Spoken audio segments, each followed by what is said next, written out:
W's and L's, the weekly recap show where we give a dub to the things that we like and an L to the things that we don't. Do we alternate now? Is that? I think I put that in place, but then we'll go. I don't care. You know, however we got to do it. So let's start off with some dubs. I'm going to give my first dub to Sydney Carter, who is the head coach of the Texas A&M women's basketball program. She has kind of become low-key viral lately, especially on Twitter. And I think maybe even Facebook too, because she's been dressing, I guess some would say provocatively, at her team's. I'm tired of this, man. At her team's sporting events at the games. But in honesty, like there's nothing wrong with the way that she's been dressing from what I've been seeing.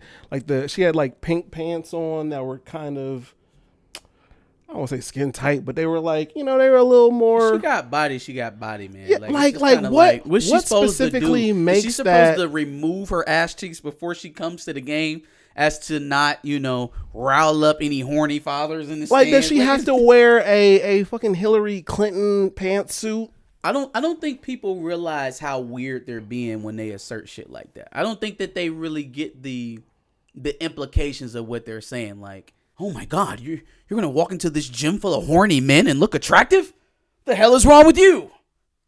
like, okay, so who's the wrong one in this instance? Is it all the horny motherfuckers in the stands, or is it her for wearing clothes? Like, there are going to be beautiful, provocative dressing women everywhere, wherever you go. It's 2022. Yeah. Unless you trying to go live in the old country with the Amish, you're going to see some. Yeah. It's a sporting event.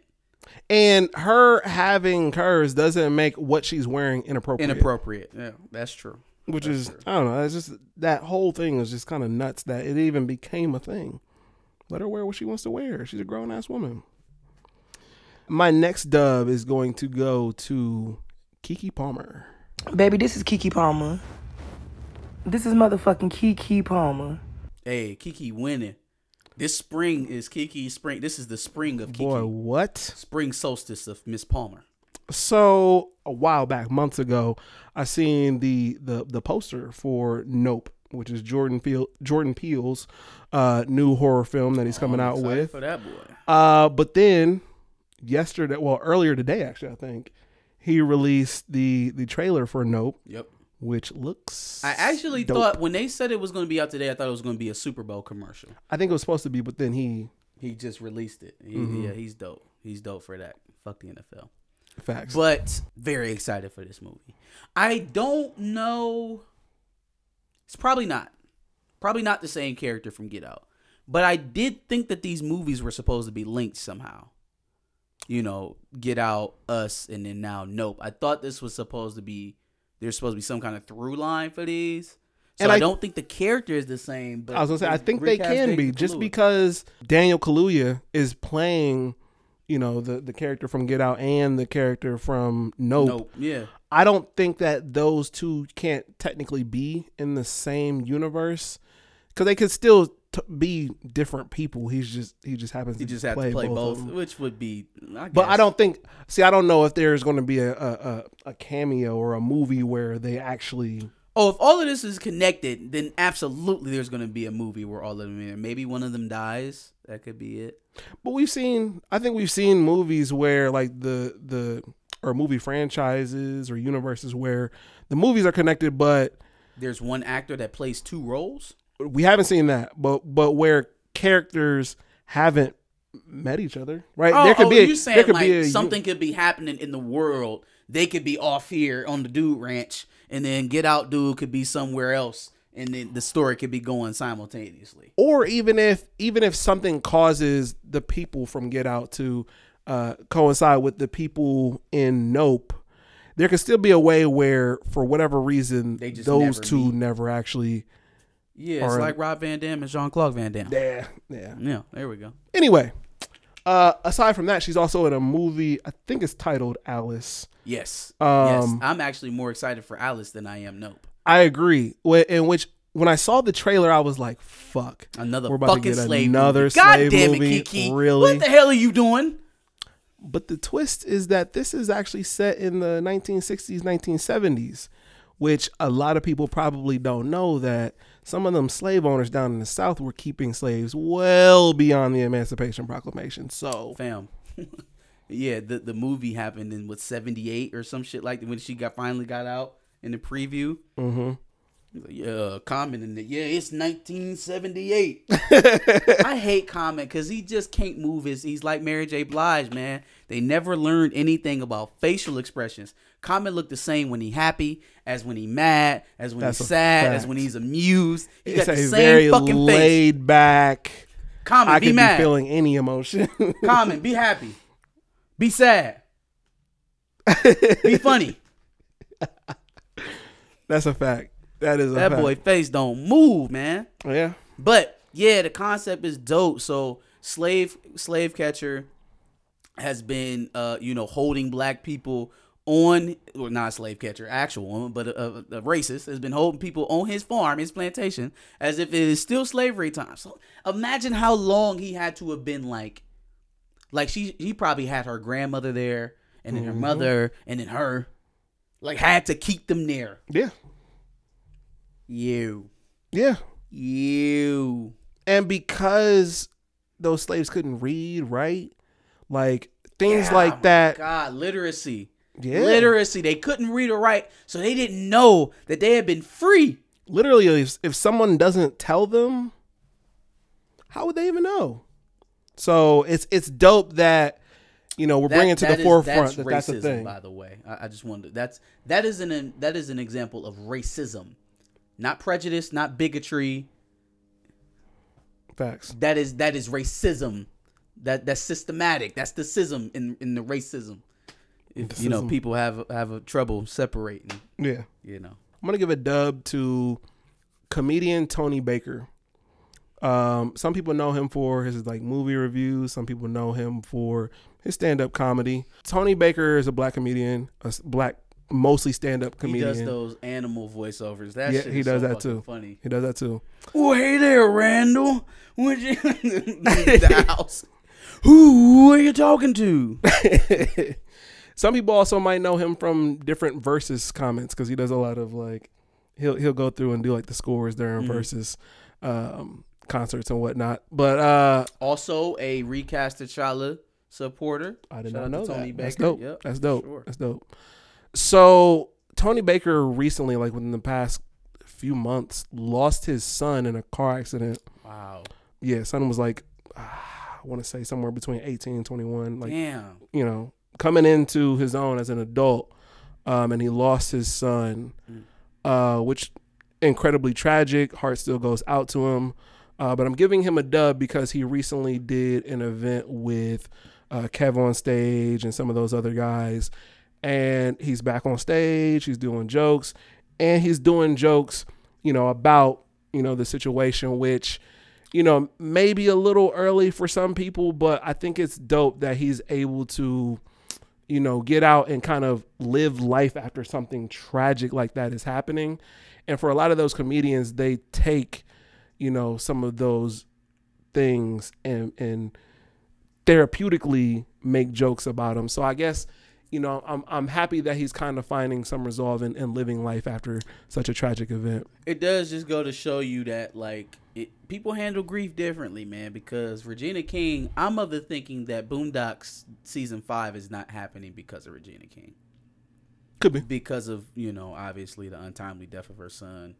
Yeah, her having to go out and do promo. Yeah, I'm, and she plays two characters on the show, so it's the two main characters on the show. So yeah. I'm of the thinking that probably got shut down after the unfortunate death of her son. It's interesting to see how similar situations, but people go different directions. My last dub goes to the fans of Isaiah Rashad. So this week on Twitter, a video has come out of Isaiah Rashad, and it's a sex tape. You haven't heard about this? No. Wow, this is gonna be interesting. Okay, so so this week on Twitter, A video came out of Isaiah Rashad engaging in homosexual acts, and that situation has become viral. He was sucking a dick on Twitter? There's one video of him doing that, and then there's another video of him receiving it. Oh, okay. All right. Well, I mean, you get it how you live, I suppose. Yeah. It is what it is, right? I kind of thought you would have a... I don't think you would have a reaction just to him being gay. I think you would just... It'd be like, whoa, what? The surprise of it. No, that... Because I think that's everybody. Like, I mean, I'm not surprised that, like, oh my God, Isaiah Rashad's gay. A lot of these rap niggas gay and y'all just don't know. I agree. But I guess I'm kind of surprised that somebody would out him like that. That's kind of fucked up. And that's the extremely shitty part. That's kind of fucked up. He doesn't get to take control of something that's probably honestly been plaguing him this entire time. Yeah, I was about to say, fam, you kind of old. You know what I'm saying? Especially for a rapper who talks a lot about dealing with depression and anxiety, like that kind of situation is it's just a bad situation to be in. And for one, somebody to have done that is fucking ridiculous. Was it the nigga? Was it the other nigga? I have no knowledge has of there the been source. Any beefs? Has he been arguing with anybody online? No. Nope. Bro. Yeah, I mean, that's unfortunate. Like, I mean, it first of all, it's his business, whether or not he wanted to tell people or not. You're not owed that. You know what I'm saying? Like, you're not owed anyone's personal business. That's something that I was trying to get through last week when we was talking about fucking hardball. Like, you are not owed any information about people's lives. Yep. You may want it. You may seek it. It may but anger you are not you entitled to not have to it, the but life of somebody you like are that. not owed that. So let's just get that out of the way. You know what I'm saying? He ain't do shit wrong. No. But there is a piece of this that's like, well, what could he have been for, other gay black boys had he not chosen to keep it a secret? Now, again, you're still not owed his activism, his truth. You're not owed that. But there is something there that's lost right now that it came out this way. And he didn't get to reveal himself like Frank Ocean. He didn't get to, release this information and hopefully be, a positive influence for somebody who's going through the same thing. Now it's like he's a joke. That is a very interesting thing that you bring up, because now that the information is out, Isaiah Rashad, first of all, let me be clear that he doesn't owe anybody any explanation or anything. But if he so chooses to, he can definitely, on his own terms, if he wants to, explain whatever happened, and then from there become that person who kind of shows people that you can. I don't know if he can do that now. I don't know if you can get caught in something and then become like this shining beacon. You know what I mean? This brave person, because you wasn't. Yeah, you can't. You become weren't brave. Yeah, you can't become the brave person. But I think you can show that a person can be gay in the hip hop culture and not be almost caricaturistic in what Lil Nas X does. Okay. I mean, that's fine. That's fine. I don't think it's going to land. I don't think it will either. The way that it's really supposed to. I don't think that portion of it will. They'll always be able to say you tried to hide it. They'll always be able to say that you weren't who you actually were in the public. I guess my point is, if he comes out, not literally. I mean, if he comes out and basically is like, yeah, I'm gay or bisexual or whatever it is. The way he suck your dick, you get a B+. That's nuts. That is nuts. I've been waiting to say that since you said that. If he comes out and basically, says I'm gay, I'm bisexual, but then continues making the same style of music. That's because I'm running back through the houses burning right now, and it's a lot of women sucking dick, fucking this, that. I mean, we don't know. Maybe people making jokes about people making jokes about the whole came out bussing. How about bussing? Came out bussing. Came out bussing. Anyway, It'll be interesting to see him not try to change his career necessarily. Like, obviously some of the lyrics might have to change. He can't just keep making women sucking dick on it. But if he comes out, makes similar music and kind of builds a rapport and trust with the people who are his true fans through his music, this is not going to stop me from listening to the music. Where you choose to put your dick does not make me stop listening to your music. Which is why I think it doesn't need to change, because we found out that he's gay. I think it'll be interesting to see him continue making the music that you wanted to make. He obviously needs a rebrand, right? Because there's a way that if he's able to parry the whole closeted black man doesn't want to accept who he is, if he's able to parry some of that and not wear so much of that stink, there's a little Nas X way of the path for him for sure. But I think or at very least a Frank Ocean like path for him, where people we don't care as much. He has to deal with that part of it though, the fact that he probably could have, whether he was an activist for it or not, he probably could have been a positive influence to a lot of people had he been, I don't want to say truthful, because I don't know if this man's ever lied about this. Right. I just be who you are. You know what I'm saying? Like, if he was who he was, number one, we wouldn't be here. Everybody would be treating this as the revenge porn that it is. It's crazy that it happens to a black man and it's not demonized as revenge porn. Let's point that out. Yeah. But, we wouldn't be here. But that's my point. Why can't who he was before be him as a gay man? Because there's deceit in that. You don't know who he is now. But he's never denied being gay. Sure, you're absolutely right. And me of sound mind and body understands that. But that's not what we're dealing with. This is Twitter. It's Twitter. So that's not what we're dealing with. We're dealing with a bunch of people who are going to accuse him of lying, of just being a down low, dude and whatever. But I think that's why I gave the fans of Isaiah Rashad the dub, is because they've been handling this ridiculously mature, which, in the day of Kanye fucking arguing with Kid Cudi and everybody laughing about it, it's nice to see that at least some people can handle situations like this with maturity. Yeah. But I do think that he can come out and be exactly who he was before, music-wise and as an artist. But, if he's gay, he's gay. What the fuck?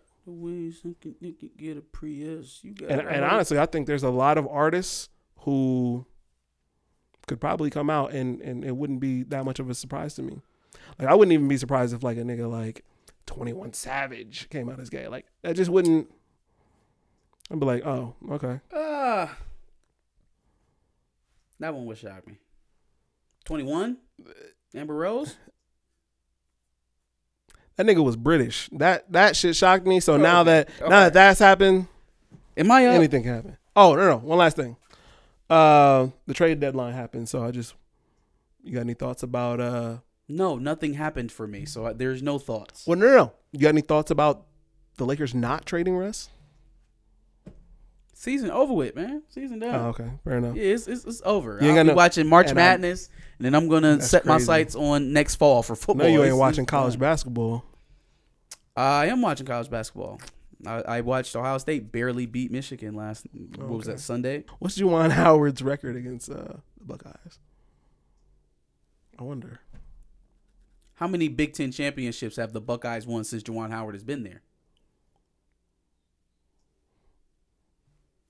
I just wonder what. I wonder too. I wonder too. I just wonder what his record is against the Buckeyes. Good. I don't think. Good on you for beating the champs. You can sit right next to Michigan State. You can sit right next to Sparty. Y'all can enjoy the seats. Just throwing that out there. You don't think nothing about? We gotta win. I don't mean to change the subject at such a pivotal moment in the conversation, but you don't think nothing about the Simmons Harden trade? Yeah.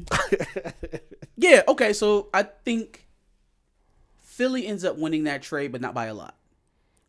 I don't know if anybody's noticed, but ever since they changed the swipe through rule for James Harden, or not for James Harden, but in the NBA, and James Harden is no longer getting to the line 18 times a game, I think we've seen that scoring average come down year after year after year.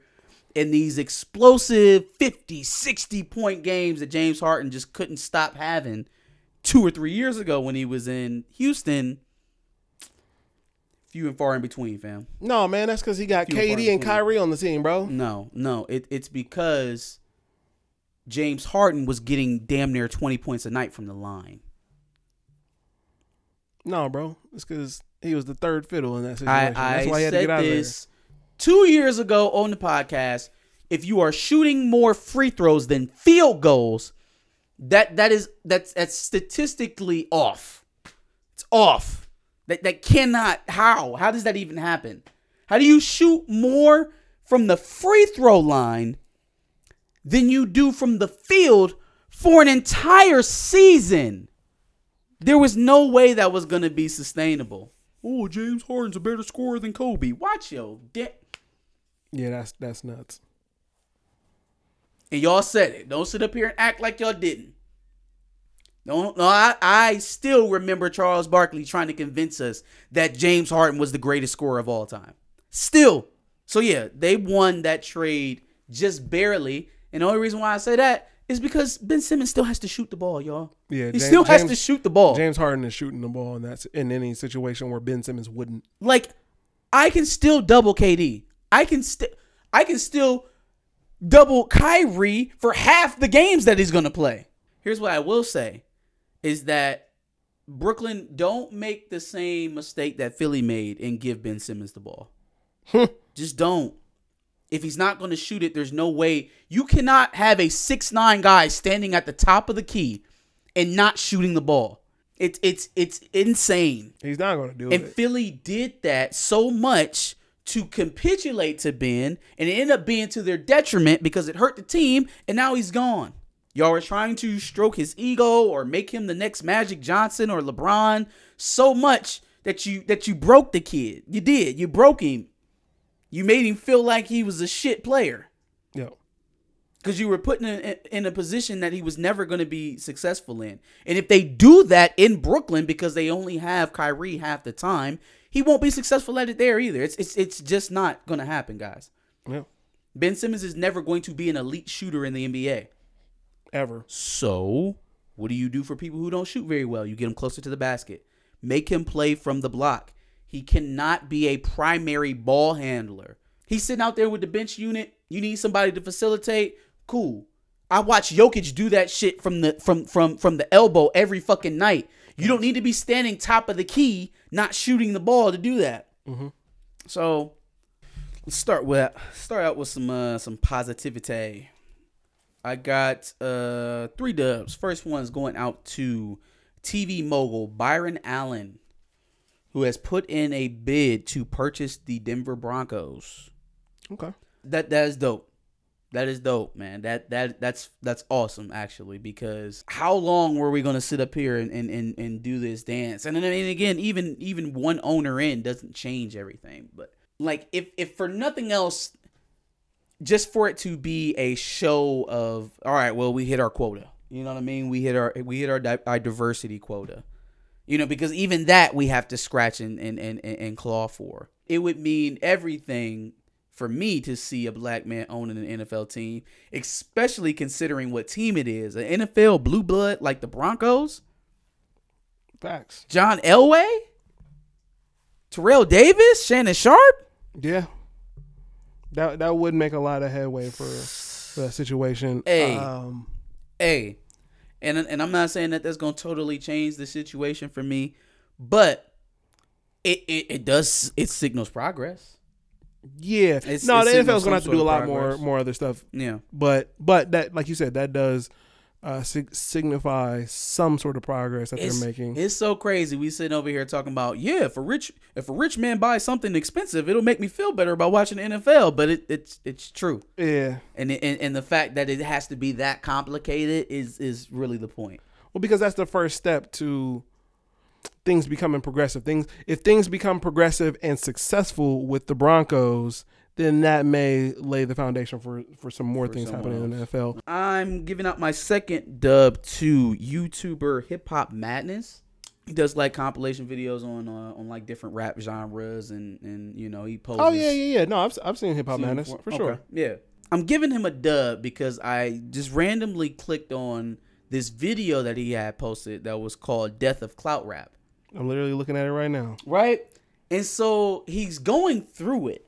And he's basically establishing that hyper social media driven the SoundCloud rap SoundCloud rapper doing things for drama, you know, Lil Pump, Boom Gang, all of them dudes, right? Like all them dudes from probably like 2018 through 2020. Shit, 6ix9ine. Well, we 6ix9ine. We don't mention his name on the podcast. Sure, but yeah. sure. Duke, he was in there too. But I hadn't even realized that era of rap went out with such a whisper that I hadn't even realized that they was gone. I have not heard a Lil Pump song since the shit with Kanye. And that was 2019, early 2019. I have not heard of Smoke Perp. Yeah, I haven't heard from him. Haven't heard from none of these boys. Definitely haven't heard from Duke. We know his career is over. So it really is official. Like I hated them niggas while they were here. So it's over. I feel like no more clout rap. A lot of just music in general from that era that wasn't of substance to begin with just went to the wayside. Like what happened to Fetty Wap? What happened to but see, Fetty Wap was damn near a one hit wonder. Rich Homie Quan made an album in 2019 that was awesome. Did he? Yeah. I don't know. I just feel like some of that shit just didn't have any real substance at all. So it was doomed to fail, even though it was getting a lot. It was just based off of doing the most outrageous shit that you can possibly do. And as Duke proved to you, you can only keep that going for so long without breaking the law. Yeah. Yep. Or dying. Or getting kidnapped. Or standing on the stand and singing like a canary. Yeah. So shout out to HipHopMadness for sure. Enjoyed the channel. I'm giving a dub out to new co-offensive coordinator Sharrone Moore of the Michigan Wolverines. Coming off the heels of a tumultuous offseason, right? A tumultuous month and a half after the college football playoff loss to Georgia. We did lose Josh Gaddis, which is an interesting part of all of this, to Miami. Got a significant pay bump, but lateral move in terms of position. Claims that he was not valued here, or he wasn't appreciated by the administration. Josh Gaddis said that? Said that he wasn't appreciated by the administration. He didn't say it publicly. He sent it to players, which you know it's going to go public after that point. You're leaving. You're attacking the university that they still play for. Like, it's kind of nuts. I think he knew it was going to get out. He just didn't want to go on TV and say it. Yeah. A lot less damning when it doesn't literally come out of his mouth. A lot of speculation, but most folks believe that, you know, when Harbaugh was going on his coaching search, they did not seriously consider Josh Gaddis to be a head coach candidate. Even with some internal options, he was not one of them. I think Mike McDonald's name got floated. Mike Hart obviously got floated. Sharrone Moore. No love for Josh Gaddis. So I guess from that aspect, if you want to be a head coach at a Power 5 conference, you probably won't want to stay at Michigan, which is fine. The administration not appreciating me kind of stood out because, I mean, that can mean a number of things. But if it's about money, then I understand. The reason why I like Sharrone Moore, offensive coordinator, is, or at least play calling, because he does have the play calling duties, is because most of what we got last year offensively wasn't because, you know, we had amazing quarterback play or, you know, we had the number one wide receivers in the country. It was because we ran the ball so much, and being able to run the ball so much, that's your offensive line. You know, Sharrone Moore is our offensive line coach, so he's done a phenomenal job, you know, getting those guys up and just kind of raising their level of play. Also, I want somebody who has the propensity to run the ball. A lot of people had Matt Weiss in their head to take over the offensive coordinator job. Like, to the point where as they're announcing that Sharrone Moore is co-offensive coordinator and he's going to be calling the plays, like, they won't let it go. Oh, yeah, I really thought it was going to be Weiss, but, What did Matt Weiss do before? Dog, Matt Weiss came to Michigan 2 seasons ago. Or, matter of fact, no, 3 seasons ago. He came here Shea Patterson's senior year. So, you got Shea Patterson in 2019. You got Dylan McCaffrey and Joe Milton in 2020. And then finally, last year, you had Cade McNamara and J.J. McCarthy. So, yeah, you got 1 solid year of some pretty decent quarterback play. He's never called plays. He's never been a coordinator anywhere else. So, why, like, try not to boil everything down to race, but you got Sharrone Moore here who turned our offensive line around, right? Who has called plays, who's a run game coordinator. You got Matt Weiss, that's some offshoot from the Ravens that, Harbaugh borrowed from his brother, and really hasn't done much of anything besides last year. Why? Now you explain to me, Matt, why Matt Weiss was a better option than Sharrone Moore. Arguably, wouldn't the run game improving so much help the quarterback? It kind of opens things up for him a little bit more. Absolutely. So, like, you could argue that. Well, I mean, even if you're talking about pass protection, that's Sharrone Moore as well. Yeah. So, yeah, dominant running game and not giving up a lot of sacks. That doesn't sound like Matt Weiss to me. That sounds like Sharrone Moore. Yeah. So, yeah, I wasn't surprised, but I was very happy. First L. First of all, let me say that I enjoyed myself and that it was very good. We went to Ocean Prime last night in Easton. Okay. For Valentine's Day. Took the missus out. There's one thing that I did not like. I expected to pay a hefty ticket. For sure. Made a reservation. I knew what I was getting into. Here's my problem. If I hand you a menu that says oysters on a half shell, East Coast, West Coast, Rockefeller, East Coast 25, West Coast 28, Rockefeller, another price, probably cheaper than the East Coast. How do you know, or what quantity do you typically sell oysters in? Not a huge oyster fan. So. Not a huge oyster fan? Yeah. Most places that I've seen that sell oysters sell them by the dozen. Okay. Standard thing. If you're going to sell a half dozen, you usually have that on the menu. Here's our half dozen price. If you even offer a half dozen. A lot of places just give them by the dozen. So places typically sell them by the dozen. Like, if you don't see something, you would just assume. I'm assuming it's for a dozen. Got it. Especially when I'm looking at the ticket. So I'm looking at it and see, okay, half shell oysters, East Coast, $25. That's got to be at least 12 fucking crustaceans, right? It was for a half dozen, fam. For 6 oysters. For six? Now, I get it. I'm in Ohio. Probably takes a lot to transport that. There's some cost, pushing in that. That Valentine's Day markup. That's come on. Jesus fucking Christ. $50 for 12 oysters. My God. Yeah. That is nuts. Yeah. They know you're going to pay for it because they know you don't want to ruin the night by appearing cheap. They know. And I mean, I wasn't going to, because again, I was expecting to pay. It was like our fancy meal. Yeah. Right, for Valentine's Day. But God damn, yo. Like, at some point, I feel like these places just mark it up to, like, the more expensive it is, the more exclusive we seem. Or it's, fuck you, you'll pay it. You're going to pay it. Hey, I guess, man.